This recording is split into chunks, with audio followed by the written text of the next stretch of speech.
boss. Take it away. Welcome to our first episode of Talking Decon, where we talk about some extraordinary cases that maybe you've never heard of. Today, I have decided to really put a highlight on a case that was a little close to home for me. I went to the University of Tennessee in Knoxville several years before this. And this case, I don't believe, got the national attention that it should have at all. So I'm referring to the 2007 murders of Shannon, Christian, and Christian-Newsom. A little bit of backstory, if you have not heard this case before. January 6, 2007, several friends had decided they were going to carjack someone. And Shannon and Chris were visiting a friend in an apartment complex, and it was a very, very cold winter day, snow on the ground. And they decided that was going to be the random people that they carjacked because they happened to be standing outside of her Toyota 4Runner. For me, that's always the scariest part of these crimes. Yeah. It's just the absolute random nature of it. Right. You know, somebody decides they're going to carjack somebody, and then all hell breaks loose. Yeah. It could have been any one of us. Do you guys check your back seat every time you get in your car? Yes. Yes. Oh, yeah. I do too, but it's because of the movie Zombieland, not because I'm afraid of actually getting murdered. See, my windows are not tinted for that reason. They probably should be, being in Florida, but I'm just like quick peek and then I can hop in. And then make sure you lock your doors too when you get in the car. Yeah, because I've heard stories of women, getting into cars and immediately after men will, or crazy people will try and just get in the car with them. So. Yeah, most modern cars, I think once you put it in drive, they automatically lock the doors. But this case was so chilling that it was almost unbelievable that people could be this evil. Like, you hear about it, but this was something so random and so evil that it literally cuts you to the core. So these two young people, she was going to the University of Tennessee at the time. They'd been dating, nice couple, and they get carjacked by a couple of the guys. I think it was LaMarcus Davidson and Eric Boyd, the one that carjacked them, and then brought them back to a rental house that they had, where three other individuals were there waiting. And they separated the two. They had them bound and gagged and their eyes, bandanas over their eyes. And they proceeded to rape and torture and beat them for 48 hours to the point where they took Christian-Newsom to railroad tracks, shot him in the back twice, paralyzing him, then shot him in the back of the head, assassination style, then lit the kid on fire. Yeah, that's such a level of extreme that it's hard to even get your brain around it. Like, you can just shoot him in the back of the head and just be done and move on. But the fact that they paralyzed him first, whether or not intentional, but they did it. They had to shoot him 3 times to actually finish the job. Right. And then apparently the whole burning thing was to try to get rid of DNA. I saw that it was Very the same case with because they also poured a substance down their throats and I think put them on their hands and stuff too. It was probably bleach. Yeah, it was bleach. Yeah. So that I think was supposed to be to cover up the DNA evidence, or not DNA, but their fingerprints and stuff like that. Mm-hmm. What does doing it down the throat do? Well, they raped her orally. So they were trying. It was trying to cover it. But you got to remember, all of these guys are convicted felons, very familiar with the DNA and the criminal justice system. So they were doing everything that they could to kind of cover their tracks. But honestly, it seems like they were doing everything they could, but still the wrong fucking way. Right. You know what I mean? They raped her anally and vaginally as well. Didn't do anything with the bleach there. Just poured it down her throat.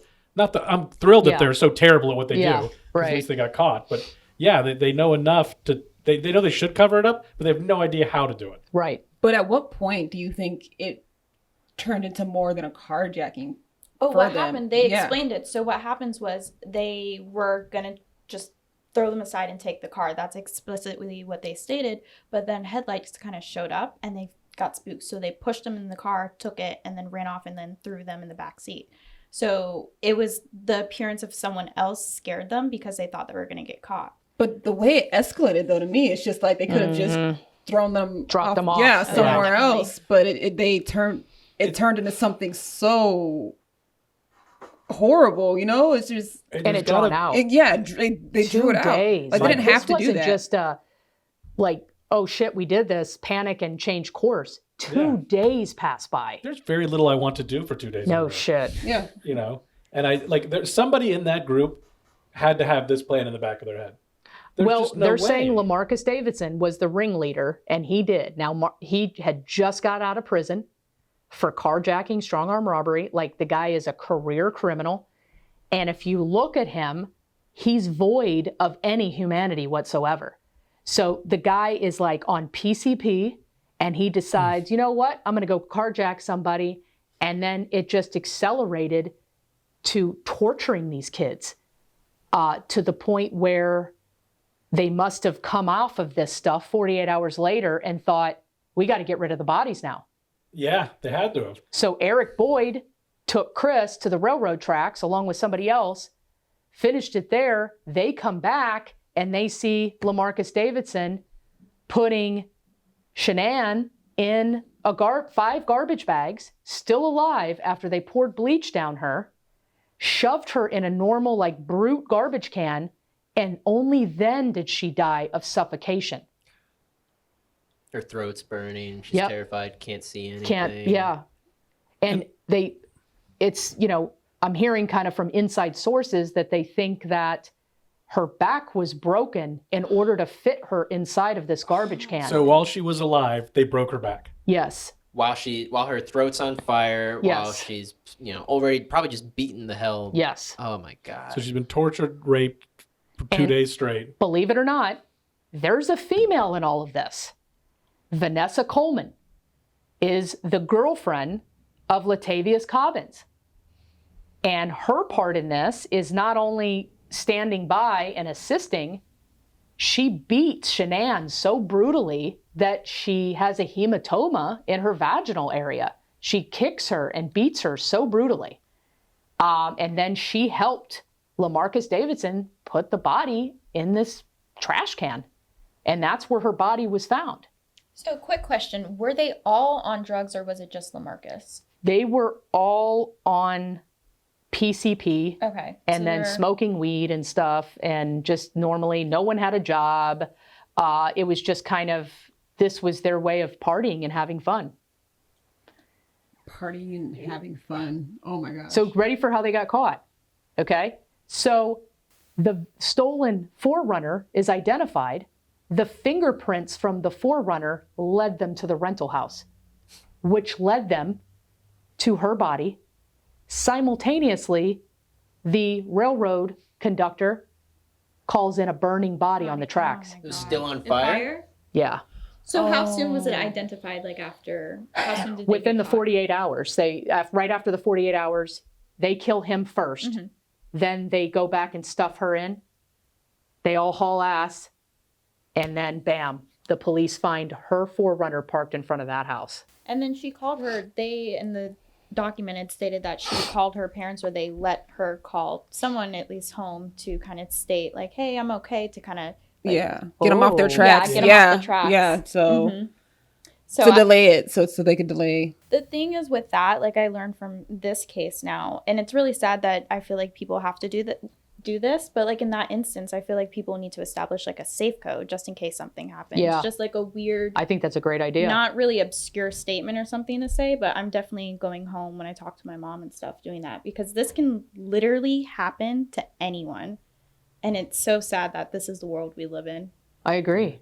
Yeah, well, it's just like we were talking about off mic before this, about how, you know, there's some, I don't know if it's 911 or if it's just some other organization, but like for people experiencing like domestic violence, like they call on the phone if they're in the room with the abuser, and they'll be like, I want to order a pizza, but it's 911. Yes. So they're like, are you safe? And they can say no. Yeah. And it's just sound like they're ordering, you know, pizza details and stuff like that. But like there should be, I don't know about should be, but like stuff like that would be life-saving in a lot of circumstances. Because in this, so it sounds like they basically were like watching her on the phone and then being like, call your parents, tell them it's okay. But yeah, they could be like, hey, I'm at Randy's, and they know that's like a code for I'm in trouble or something like that. Locate my phone. Yeah. So the trial, her parents and his parents were at all of the trials every single day. I cannot imagine hearing those details of what happened to your child.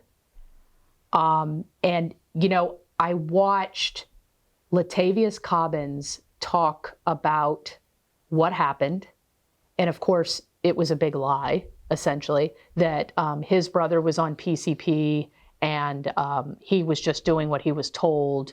But I did force her to give me oral sex. But that's it. Like, I didn't do anything else. Oh, that's it. Yeah. That's all. I just participated in every aspect of this crime. Exactly. But all I did was ask her to blow me, so. Yeah. And he was saying, you know, LaMarcus is crazy. We were all scared of him. He was holding us hostage, too. Like, they were the victims of it. Right. And so Eric Boyd got 18 years in federal prison. Many people are extremely upset at that. They thought Eric, who was the one that raped Christian-Newsom and killed him, should have gotten way more than 18 years. Yeah, and I couldn't agree more with that. Yeah. I mean, I think if you take somebody's life, especially in these circumstances, if you take somebody's life as a bar fight or something like that, we can talk about exigent circumstances, but not this, man. Absolutely not. I don't know if you come back from something like this. I don't know if you come back from participating in a crime of this nature. If he had raped and murdered that guy and then was like, what the fuck have I done, and took off, okay, still you should go to jail forever. But the fact that he continued on with the crime, it kept participating in it, and then it's unconscionable. Yeah. And for sure, people should be livid. This is crazy. Eric Boyd got the 18 years in federal prison. George Thomas got life without parole. Latavius Cobbins, who said he just forced her to give him oral sex, got life without parole. The ringleader, LaMarcus Davidson, is the only one that got the death penalty. Is he still on death row now? He is. The woman, Vanessa Coleman, got more than Eric Boyd did. She got 53 years in prison. So what all did she do? She beat up Shannon or Shannon? Uh-huh. And do we know what else exactly she participated in as far as She participated in holding him hostage. Okay. And allowing this. So why'd she get a higher sentence? That's one of the biggest questions that people have. But here's the deal. This happened in 2007. Since then, she has been up for parole many times. Word on the streets is she's going to get it eventually. Well, I guess she worked with the government as well. Like, she was testifying. It says that she was granted immunity by federal authorities for testimony in the federal case of the carjacking, but the state's courts ruled that the federal grant of immunity could not extend to the state charges on murder and rape. So she made a deal for the carjacking, and the state government said, well, you can't extend this to the murder. See, and it was my understanding she wasn't even present for the carjacking. She was still at the house. Her boyfriend, Latavius Cobbins, did the carjacking. Right. And then when the kids came back, she was like, okay, I guess we're doing this. Wow. So that didn't make sense to me. No, it's very bizarre. It's super weird because you figure you want somebody to roll up and testify against other people, not on the carjacking. Yeah. That seems like the lower of the crimes. Well, and I got the impression that, you know, I saw the testimony of George Thomas and Latavius Cobbins, and none of it was true. Like, none of it was true. So it's like, why are we putting this family through this in the courtroom to describe these lies? You know, I just didn't see any benefit to it. And, you know, in my opinion, they all should have gotten the death penalty. Every one of them. I agree with that. Every one of them. I don't know how you differentiate between life without parole for this person and death row for that person. Because justice is not blind. Right. Unfortunately, it's not. Did you hear what the Shannon's father said at the end of it all? And it's just super chilling to... Because this carried on for 10 years, too. Yeah. I think it started in, 2007? And the appeals and all that. Yeah, he was basically saying that the justice system is for the criminals and nothing for the victims. Yeah. Yeah, it's super frustrating because at a certain point, you have to have innocent until proven guilty. Yeah. Like, you have to cheat in favor of the criminal, or the accused, I should say, because to go the opposite way is just too egregious. But then you have crimes like this, and it's like, this is where you wish, at least myself, I wish there were two criminal justice systems. One where it's like, these people are absolutely guilty. Everybody knows it. Fast track to the electric chair. Right. Donezo. Right. You know, Yeah. and then you have the second one where like, all right, well, we got to work through some details here and figure this thing out. You know, though, as a former detective myself, I was always shocked at the amount of money we as a population spend on the prosecution, the detention, drug court, all this crap. And the sentencing is all over the place. There's no rhyme or reason. I always thought that if I had a say in it, my idea would be all juries should essentially be blindfolded. You should never see the gender or the race or anything of the suspect. Oh, I love that. That alleviates anything, right? Yeah. Then there should be mandatory sentencing for every crime. So whether you're me or her, if we do the same crime, we get the same thing. But this is bullshit. Yeah, it's this ridiculous. Girl gets 53 years and the guy who raped and murdered somebody gets 18. Yeah. There is no rhyme or reason to that. This is as citizens wind up having a crisis of faith in our government, because you look at something like that, you go, how is this even possible? Yes. How is this fair? Right. And that sort of undermines, like, we have to believe in things as a group. We have to believe that justice will prevail. And then you hear things like this, and it's like, that makes no sense. This guy could get out of jail and go back to a life. Right. After, even if he does every single day of his sentence, which maybe he won't, you know? Well, let's talk about the crime scene itself. Yeah. Okay. So, you know, they found DNA on her body, despite the whole bleach attempt. And I can't believe that I heard his defense attorney say this. But they were trying to say that LaMarcus Davidson raped Shannon, but didn't anally rape her. And the prosecution said, well, his DNA is in her anal area. And he literally said, well, everybody knows semen drips out into the anal area. Everybody knows this. I was like, this is common knowledge. No, guys. he didn't. Jesus. He did not go there. So I looked at the pictures of the crime scene, and, you know, the first time I saw the inside of the house, it just brought me back to my narcotics days. I'm like, that's a typical crack house. You know, barren, no food, no furniture, clothes and shit everywhere. There was bedding in the room that Shannon was kept with an air mattress, but there was no like visual, like you couldn't walk in there and go, oh yeah, a brutal murder happened here. That's not what it looked like. That's not what it looked like at all. So the evidence that they got was probably all microscopic DNA. There was no bloodbath. There was, you know, it wasn't sensational. Oh, yeah, because they shot the guy by the trail on the railroad tracks. Yeah. What about Shannon then? Like, then she was beaten brutally, and there was like vaginal bleeding and all that kind of stuff. She was kicked. Yeah. And he was raped with an object. I don't know if they know what that object is. Some type of either broom handle or something like that. Mm-hmm. I never saw whether that came into evidence or whether they found it. And then they also mentioned that Eric Boyd, so they did find male porn on his phone. Right. So he was a suspected person, so maybe he might have raped him. Although with the object, like you guys said. But the thing that, you know, in terms of cleanup, it's not our normal, you know, massacre or even an accident with a saw or something like that. It would be very different. It'd be almost like a forensic cleaning, like just a deep cleaning, a sanitization type thing, because there was just no... Maybe drug residue in there as well. Yeah, you know, there was... I don't know if it was a lab or not, but... Gun casings, clips, alcohol everywhere, you know, that type of thing, drugs everywhere, residue everywhere. So, you know, they're all admitting that they're drug dealers. Yeah. They all admitted that. If you're going to deal with the rest of them, might as well own being a drug dealer as well. You know. Exactly, right?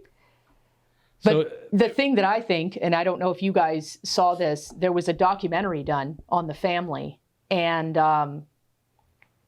to say that their family will never be the same again is kind of putting it mildly, but it was chilling when they interviewed her father and the camera is on him for a good 5-6 seconds and he's just sitting there and he says, I got a rage in me you wouldn't believe. I hate in me that ain't normal.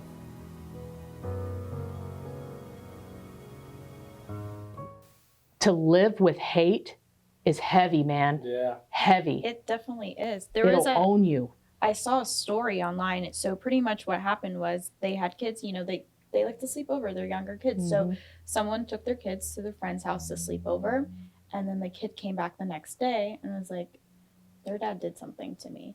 The father went over. He told the mother and their kids to go upstairs. And he shot him in the head after. He was like, did you rape my child? And he was like, well, yeah. And then he shot him.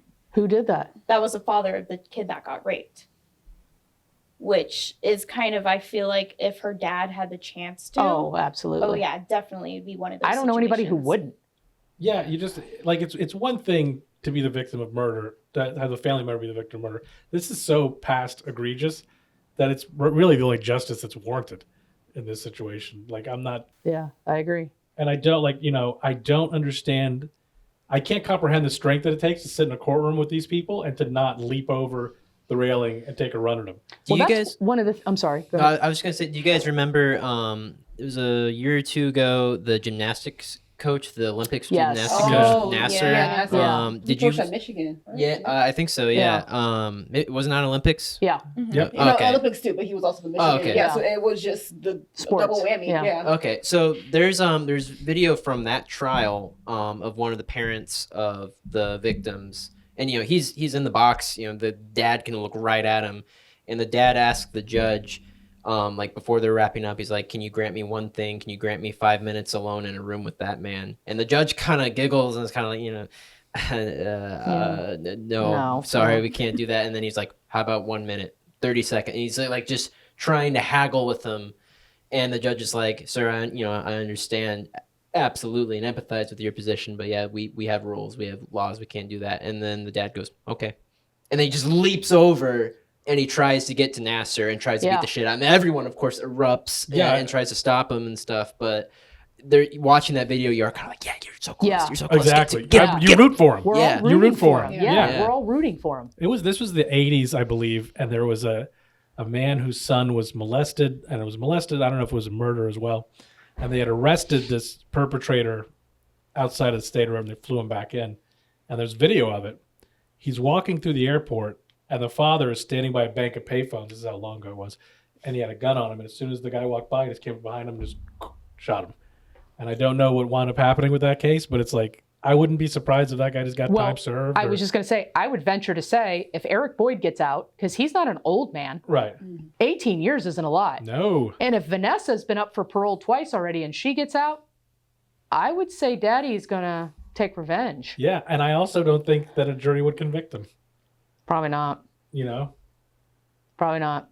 I wouldn't. No way. No, there's absolutely no chance of that. By the way, who's still doing PCP?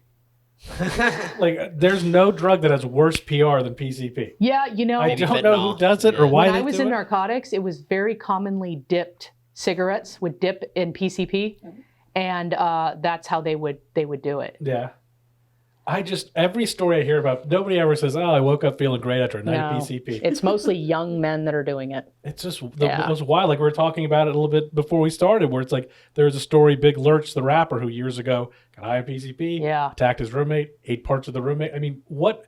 That story only has to happen one time. Yeah. I'm not the brightest guy. Yeah. I take some risks with my health. Yeah. But that story only has to happen one time for me to go, well, that's something I'm never, ever doing. Never do that. Yeah. When I was on it, I never ate anyone's face. Well,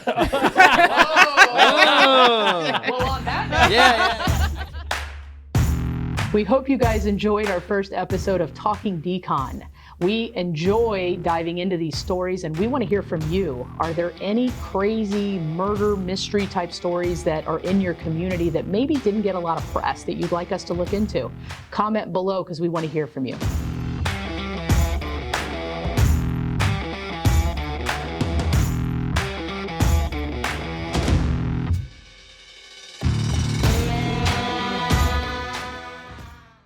I hope you guys enjoyed our first episode of Talking Dead. Let us know. That's AMC. That's copyright. Why did I say that?